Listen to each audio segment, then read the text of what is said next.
the father of the Alabama ISIS bride, demanding his daughter be allowed back into the U.S. The brand new legal fight he just picked with the Trump administration.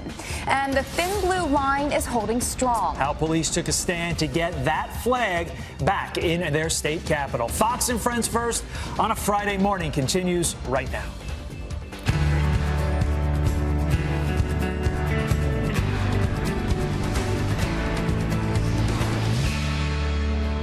Margarita Day. I knew for a while now that it was National Margarita Day because... Why? Because a viewer told me on Wednesday, I think was the day when Carly and I were yellow and green and we looked like a giant, what viewer said margarita. And they said, why didn't you wear that on Friday? Who are you kidding? You've had that day marked on your calendar for months now. Good morning, everybody. You're watching Fox and Friends First on this National Margarita Day, also known as Friday morning. I'm Todd Pyro in for Rob Schmidt. A day to be celebrated. And I am Jillian Mealy. Thanks so much for starting your day with us. Boy, yesterday was a big day in Chicago after Jussie Smollett braced Smollett and then he turned around and slapped it in the face. And Chicago's top cop also alleges that Jussie Smollett carried out this entire hoax because he was upset about how much he was being paid. Prosecutors also say that Smollett sent a fake death threat letter to himself with a MAGA return address. And when that letter did not get enough attention, he concocted this elaborate hoax, paying the Osundaro brothers $3,500 to pretend to be President Trump supporters that beat him, called him racial and homophobic slurs, and put a noose around his neck. Empire actor Jussie Smollett took advantage of the pain and anger of racism to promote his career. Why would anyone, especially an African-American man, use the symbolism of a noose to make false accusations? How could someone look at the hatred and suffering associated with that symbol and see an opportunity to manipulate that symbol to further his own public profile? Jussie Smollett's legal team is swinging back. A portion of their statement reads, quote, "Today we witnessed an organized law enforcement spectacle that has no place in the American legal system. The presumption of innocence, a bedrock in the search for justice, was trampled upon at the expense of Mr. Smollett."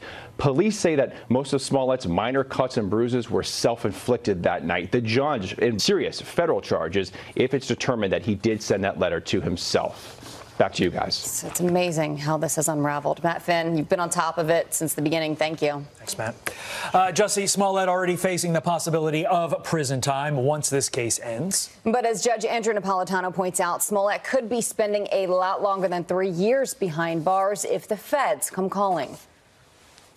The evidence that was laid out, however, by the assistant prosecutor in the hallway of the courthouse after his Smollett's hearing today is so precise, so clear, so damning, and shows such a careful planning and plotting that the government now has the opportunity to charge him with a variety of things. Every time he lied to the police, another charge of lying, all of this on top of filing a false police report.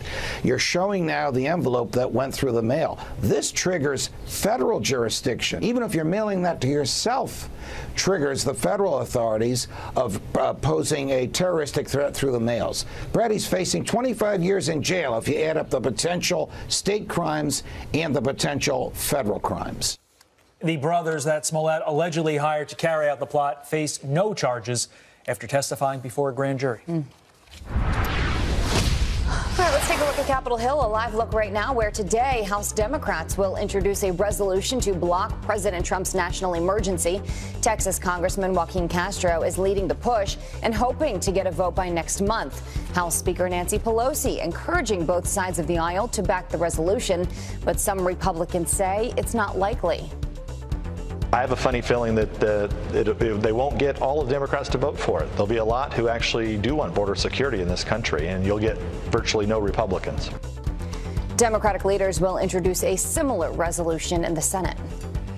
Democrats making that push as thousands of migrants flood our southern border. Yeah, right now, agents are ramping up security in El Paso, Texas, after a new Central American caravan unloads in Mexico. Griff Jenkins joins us live at a migrant shelter in Mexico. Griff, what's the latest?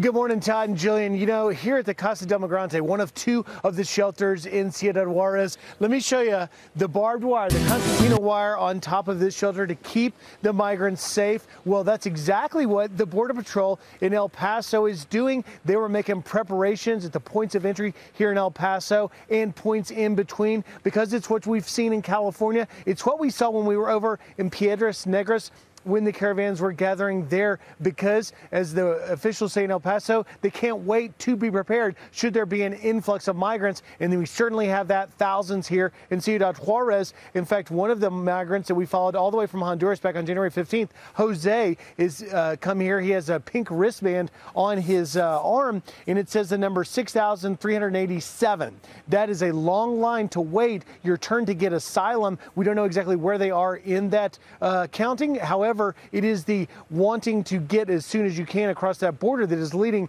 this flood of migrants to push the boundaries of what U.S. officials can deal with. They're being overwhelmed. Obviously, the El Paso sector is of 43,000 illegal entries already this fiscal year, 2019. I spoke yesterday with the mayor here in Ciudad Juarez, Armando Cavada, and he says that the people of Juarez are very upset that this flood of migrants have come here. The mayor told me that in Piedras Negras, that last place where I reported to you a few weeks ago, he said that they put people on buses from that shelter when they closed it and sent them here. So it is an overwhelming problem for all of the different border cities along the southwest border. Over in Arizona, a troubling development. The CBP officials there telling us that another MS-13 gang member has been apprehended. The Tucson sector folks got him. His name is Alonzo Alaman, and he has more than 10 previous entries for a dangerous MS-13 gang member. But here in Mexico, nationwide, they are talking about one thing, and that is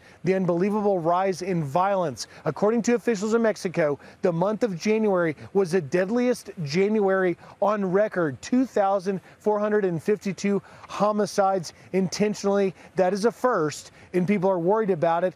The federal government has deployed troops and federal police to a lot of different cities to try and quell that problem. Here in Ciudad Juarez, by the way, they're seeing a 6-year high in terms of the homicide rate. So it is all hands on deck here as we're on this side of the border across from El Paso. Todd, Jillian. All right. Thank you very much, Griff. Keep us posted. I know he will. The father of the Alabama ISIS bride is suing the Trump administration to bring her home. Hoda Muthana's family wants to affirm she is an American citizen after Secretary of State Mike Pompeo said she was not. Jim Hansen, president of the Security Studies Group, joined us earlier, sounding off on her claims. She has been determined to not be a U.S. citizen, not by the Trump administration, but by the Obama administration. The Trump administration is simply affirming that and saying, let her in. Muthana was born in New Jersey, but the government claims her father was a diplomat at the time, which would bar her from American citizenship. She's begging to come back to the U.S. with her son after joining ISIS in Syria in 2014. A Coast Guard lieutenant accused of plotting a mass domestic terror attack is staying behind bars. A judge ruling Christopher Hasson will be held without bail for 2 weeks while the feds investigate his activities. Prosecutors say Hasson is a significant threat to the community after investigators found a hit list of possible targets, including Democratic leader Mossad's home to serve the warrant because he has a history of drug use and violence. Mossad under investigation for allegedly practicing medicine without a license. That's an interesting mugshot. He looks surprised.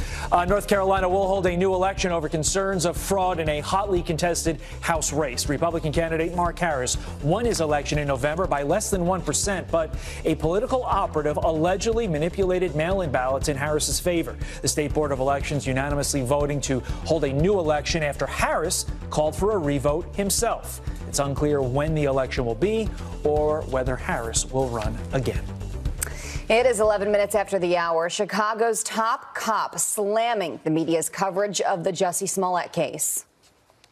I only hope that the truth about what happened receives the same amount of attention that the hoax did. While our next guest says if that were true, the whole orchestrated attack would have never happened in the first place. And move over, Colonel Sanders. Oh. Yes, that's right. There's a new man in charge of keeping KFC's secret recipe a secret. We're going to introduce him to you or you can just look at your screen right now. Fox and Friends returns after this. Fox and Friends first, in fact.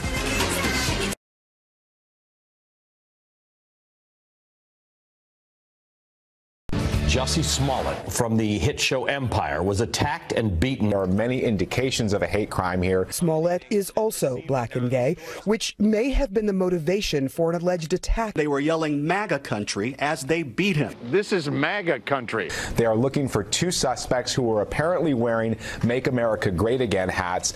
As you just saw in that montage, the left quickly embraced the claims made by Jussie Smollett, taking to social media, appearing on TV, demanding justice. But will the same celebrities and media outlets now come to the defense of the president's supporters? I think the obvious answer is probably not, but let's get an opinion here. Here to weigh in is Republican strategist Kimberly Klacik. Thank you for your time this morning. We appreciate it. I mean, look, you would think that some people would have learned their lesson after the Covington Catholic, situation that went on. And now we have another situation where, Trump supporters are, put out there to blame, so to speak. What do you make of it? People aren't learning.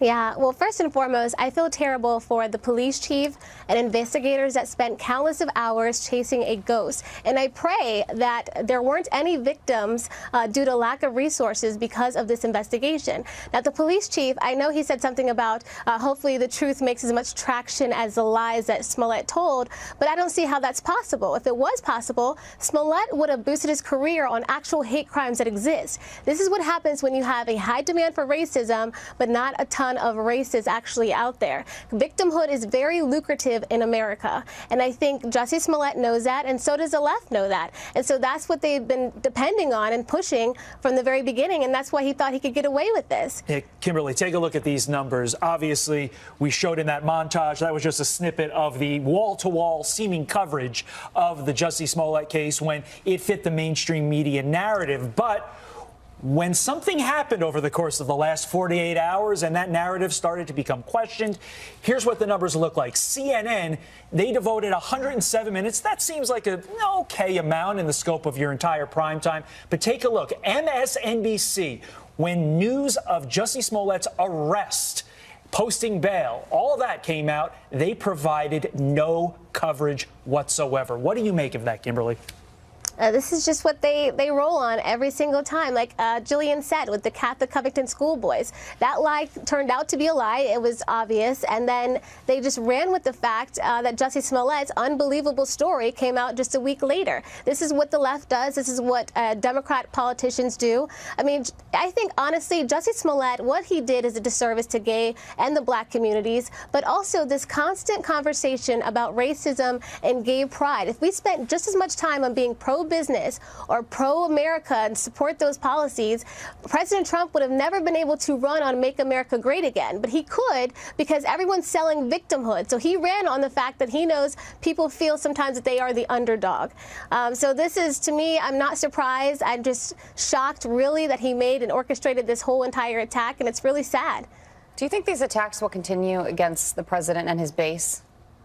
Oh, definitely. I think I urge, actually, Trump supporters to just be very aware and very alert. I think their agenda moving to 2020 elections is to depict Trump and his supporters as racist because they have no other platform. I mean, just think about how many people covered the Black History Month event at the White House yesterday. Not a ton of networks, you know? I think right now, if you are a straight white male in America that shows any signs of masculinity, you are a target. There you go. Kimberly Klacik, thank you. Thank you, Kim. Thank you. It is 19 minutes after the hour. A shocking video of a gunman opening fire on a deputy. This morning, a new twist in the case. Turns out the triggerman was here illegally. And Donald Trump Jr. calling out Instagram for blocking users from liking his posts. So, is it conservative censorship or protection from spam? I've asked the producers for pronunciation of this young lady's name. I still haven't gotten it. I'm going to go with Carly Shimkus. She's here live with the outrage growing on social media.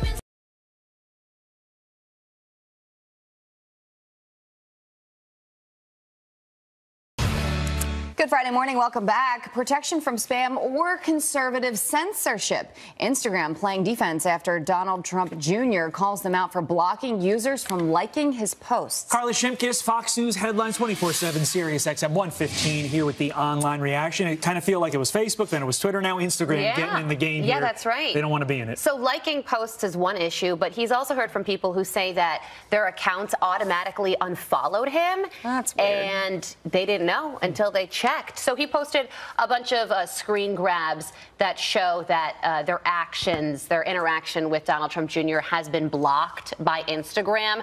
And check out some of this reaction. Buck says we need to start a conservative social media outlet.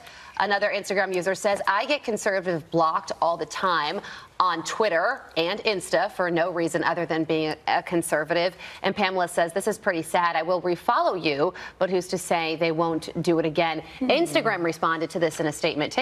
Listen to this. They say, the action blocked message is shown to people when we detect they may be taking part in spammy behavior. For example, liking multiple posts. This is a measure we have in place to prevent spam on Instagram and isn't specific to any one account. So that's the explanation for the action blocked message. Although I think it's pretty common to like multiple pictures on people's pages. You're bored, you're scrolling through, you're like. Yeah. So I wasn't aware of the spammy behavior thing, but that is a weird response. Hey, Shimkus, if I've told you once, I've told you 1,000 times, don't mess with James Woods. Yeah, okay, so he is a part of the story. Right. First, let's start with Alyssa Milano. Sure. So it is no secret that the Democratic Party is moving to the left. Bernie Sanders raised, $6 million the first 24 hours he announced his presidential campaign. Alexandria Ocasio-Cortez, the new face of the party. Well, listen to what Alyssa Milano says. She says, this is the part of the election cycle when the GOP will paint the Dems as socialists to deter you from voting in 2020 for the party that actually fights for the people. They'll drill the word socialist into our daily vernacular. Don't be fooled. This is strategy, not sincerity. James Woods responded saying, you are correct in your assessment. Actually, it is a classic tactic from the playbook used by your fellow liberals, Rules for Radicals by Saul Alinsky, a well-known, wait for it, socialist. Carlton says the reason for the confusion on the left about socialism is they really don't understand the definition of socialism. Jeff says, sorry, but when they call themselves democratic socialists, we assume they mean Democratic socialists. So, you can blame the Democratic Party or the Republican Party for a lot. I just don't think, calling the socialists a socialist is one of those things. Well, and a lot of them are touting socialist policies. So Thank you. Hit the nail on that, Jillian. Minor details. Yes. So let's talk about this RoboCop that's protecting a recipe. I saw that you teased it going into a commercial. This is the big story of the day. So KFC just announced their newest spokesperson called Colonel RoboCop. You see him right there. A Colonel Sanders RoboCop hybrid who was tasked with helping protect their secret recipe. Let the food wars begin. This is Burger King's tweet announcing their brand new chicken sandwich. And they say that a king outweighs a colonel. I think we have a video of the King Colonel hybrid. There it is right there. And then Rob says the RoboCop reboot everyone is waiting for. And Marco tweets, shouldn't it be Robo Colonel? Interesting. We need to get the Robo Colonel on the show. That's right. Oh, he's right behind you. No, I'm just joking. I was like, what? Thanks, Carly. Thanks, appreciate it. Time now. Which camera? This one. 2020 Democrats caught in a race of who can go further to the left, but how far is too far? Charlie Kirk says there are 5 ways Democrats are fighting to, I love this, out-crazy each other. He's live to break them down. And the birthday wish going viral. How this little boy is taking action to keep police safe for his 12th birthday. You don't want to miss it. Which would bar her from away. Border Patrol arrested all 22 passengers left inside the truck. Drug users could soon have safe places to get high in Maryland. The first of its kind. A bill to create safe opioid injection sites is on the table. The pilot program would reportedly let opioid users inject with clean needles near trained staffers. A state committee passed the same bill last year, but later rejected it. It is 32 minutes after the hour right now. It's time to get a check your forecast. Janice, is it any calmer than it's been? Well, it depends on where you live. Let's put it that way. You know, there was snow in Malibu, California yesterday. Crazy town. Yes, so let's take a look at it. Here are our current temperatures. I do want to point out across portions of the Mississippi River Valley, we're going to have a very spring-like system move in tomorrow that could bring the potential for not only flooding, but severe storms. Tornadoes. So we're going to watch for that heading into Saturday across portions of the Mississippi, the Tennessee River Valley. Flash flood watches and warnings are already posted. We get several inches of rainfall. So there's the rain there. That's going to be this big story. Then we have another system pushing into the northern plains, the northern Rockies. And look at the snow across the desert Southwest. That, my friends, is also a big deal. So there's your forecast today as we go through time. Am I taking a walk, Matt? Am I walking? Okay, I'm walking. Sometimes walk I walk on over. Sometimes I don't walk. There is your forecast today. Again, watching the potential for some severe weather across the south and then that snow across the desert Southwest. But here, look at 46 in New York. We'll take it. We will take it. Right? Love it. Happy Friday. Happy Friday. Happy Friday, Jeannie. Thank you. Thank you. You got it. 2020 Democrats have been moving further to the left in an attempt to appear the most progressive. But how far is too far? Turning Point USA founder Charlie Kirk says Democrats are actually fighting to out-crazy each other. Joins us now with proof to back that up. Charlie, thanks for joining us here. I love that phrase, out-crazying each other. And example 1A is the Green New Deal / disaster. Yeah, totally. Look, I mean, if you look at the details of the Green New Deal, it proposes banning 99% of all cars, pretty much obliterating air travel as we know it. The Democrat Party in the primary essentially come down to two really big things. Who can give away the most free stuff and who can hate Trump the most? Those are pretty dangerous things. And because look, as a country, we should never be about giving up free stuff, but expanding freedom and opportunity. And now you have Bernie Sanders coming in the race who said, wait, I was giving free stuff away before all of you guys. And so essentially you have right now a booming economy, the country's turning around, and the entire Democrat Party is about giving away more and more stuff to more people and hating a successful president. And of course, let's never forget about the flatulent cows. We can never forget the flatulent cows. You mentioned the economy turning around. A lot of people attribute that to tax cuts, but the left seems to want tax hikes. Yeah, and I mean, so not only that, they're proposing wealth taxes. I mean, this is something that is profoundly new in the American political discourse. I think Elizabeth Warren, and he's even put it part of her core policy to say, well, we should not just tax income, we should tax people's wealth. And so you have the Green New Deal, which is now being it's embraced that any sort of challenging of people in the Democrat Party. In fact, when they said they're going to bring it to a vote, Mitch McConnell said he's going to bring it to a vote. He's then accused of trying to kill the bill. If you're trying to kill a bill, don't you want the most amount of people to vote on it? So tax hikes is another one that, as I mentioned in my FoxNews.com op-ed, the Democrats are trying to out-crazy each other. Number 3, ending private health care. Yeah, Kamala Harris came out with that, and I think she walked it back a little bit, but she said, oh, no, we can get rid of private health care, which even Howard Schultz, who's center-left, said this is totally nonsense. This would destroy millions of jobs, essentially turn the entire American healthcare industry into the VA, and we know from experience and from data that has not worked very well whatsoever. You alluded to it before, handouts for all. That's exactly right. And look, so you're going to have Bernie Sanders, Elizabeth Warren, Kamala Harris, and Cory Booker try to say, no, I've been trying to give away the most amount of stuff to the most amount of people. And again, that's just not who we are as a country. Medicare for all, education, free education, student loan forgiveness. And as someone who believes in free markets and believes in American exceptionalism, it's very concerning to see an entire party that just want to give away more and more free stuff. And finally, it's amazing this is even an option, infanticide. Yeah, and this is what's stunning to me, to be honest with you. This was somewhat of a news story for a couple days in Virginia, and then the news cycle kind of went towards some of the past mistakes that the governor made 20 or 30 years ago, but he still holds this really scary position on abortion. The president mentioned in the State of the Union address, and it seems as if no one in the Democrat Party, at least running for president, disagrees with what I call essentially post-birth abortion.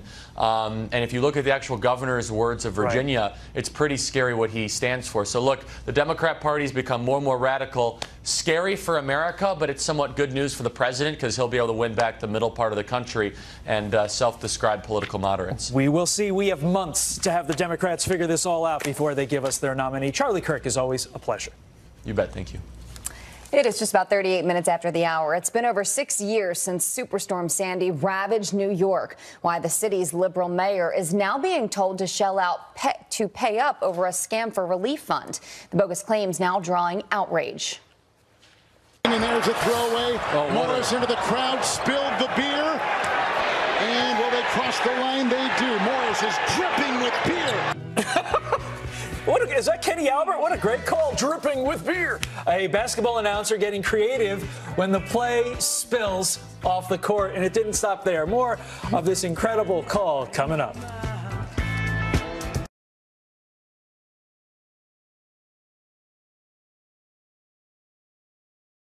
Hollywood's biggest night is almost here. Award season coming to a close this weekend with this year's highly controversial Oscars. Here to predict who will walk away with the iconic Golden Trophy is Fox News contributor Kevin McCarthy. Kevin, as always, a pleasure to see you. We're going to do this. Should win, will win, should win. And we're going to begin with Best Supporting Actor. Yeah, well, good morning to you, Todd and Jillian. Thank you for having me on. Very excited about the Oscars on Sunday. So supporting actor, I think this category is an absolute lock. I think Mahershala Ali is going to take home the award for Best Supporting Actor for the movie Green Book. He won a couple years back for supporting actor for Moonlight. I think this category is completely locked in. The only one that I want to win here, though, is I want Sam Elliott to win this award. But I think Mahershala Ali will win. Sam Elliott was obviously in A Star is Born, but Mahershala will take it for Green Book. Okay, what about Best Supporting Actress? Will win, should win. Yeah, I think this is going to go to Regina King. So Regina King did an amazing job in a movie called If Beale Street Could Talk. Now, If Beale Street Could Talk was directed by the same filmmaker who did Moonlight. I think Regina King will win and should win. But should win, by the way, I do want to mention also Marina from this movie called Roma, which is an amazing performance as well. So I want Regina to win as well, but I also want to see Marina take it. So right now I'm kind of in between. But I think Regina King will ultimately take home this award on Sunday night for If Beale Street Could Talk. Best Director, you have the same person in both categories. I do, yeah, Alfonso Cuarón. I mean, this is one of the most incredibly directed films I've seen in a long time, and just the idea of what a director does. And this filmmaker shot the movie in absolute continuity, meaning he shot it in order. He didn't give his actors a script. Everything you're seeing is actually genuine reactions from actors learning what's happening in the story. So it's very, very cool how he did it. So I think Alfonso Cuarón will win and should win on Sunday. Okay, Best Actor. You've told us before. I know who you think should win. Who do you think will win? Yeah, in this category, I think Rami Malek is definitely your front runner. He has won a lot of awards leading up to this. The only person I think that could surprise here would be Christian Bale. In my opinion, I think Bradley Cooper deserves to win this award, but right now, Star is Born really kind of fizzled out in the award season. I think Rami Malek takes home the award for Bohemian Rhapsody for Freddie Mercury on Sunday night, for sure. Now let's go to Best Actress. Yeah, this is another one, Glenn Close. I mean, this is, in my opinion, a career award. She's going to win for a movie called The Wife. It's an amazing performance. She's an amazing actress. I think Lady Gaga should win this award. Again, I think Star is Born has kind of fizzled out throughout award season. I think Glenn Close did a great job in that role, and she's been nominated before, but she's never won. So I think they're going to give it to her for career, but also performance. So Glenn Close is my prediction for will win. Gaga should win. Oh, okay, let's stick with the Star is Born theme. Do you think that that film wins for Best Picture? Yeah, and this, honestly, I have never seen an award season like this where there is absolutely no frontrunner right now for this Best Picture award. I don't know who's going to win. I mean, I'm going to tell you right now, I think Roma will end up winning Best Picture on Sunday night. That's the Netflix movie that's directed by Alfonso Cuarón. That movie won a lot of major awards leading up to it. See, here's the thing, though. You have every different movie has won different things. Green Book won the Producers Guild Award. Alfonso Cuarón won the DGA. So there's a lot of different guilds that were given. SAG went to Black Panther. So you have a lot of different films that could win Best Picture. Black Klansman, Black Panther. You could see A Star is Born. You could see Green Book. You could see Vice. There's so many movies out there. I think A Star is Born should win, but ultimately I think Roma will win. But don't be surprised if you hear Green Book or if you hear Black Klansman or if you hear Black Panther. I'm kind of cheating here, but there's just so many movies to choose from, and that's what makes this show so exciting. exciting. We don't really know what's going to happen for Best Picture on Sunday night. Definitely winning for Best Dressed is you, my friend. You stole my line. Thank you for joining us, Kevin. Thank you. I love you guys. Thank you so much for having me on. And pardon me if I seem a little tired. I just landed from LA about 2 hours ago, so thank you for having me on. Hopefully this sounded okay. We love the McCarthy energy. Time now, 46 minutes after the hour. Jussie Smollett's web of lies unraveling after staging allegedly his own attack. How do you not believe that? It's the truth. I will never be the man that this did not happen to. I am forever changed. From hate crime to hoax, the question everyone is asking now is why. The clinical psychologist weighs in next. But first, Steve Doocy with what's coming up on Fox and Friends. Good morning, Steve. Good morning, Jillian.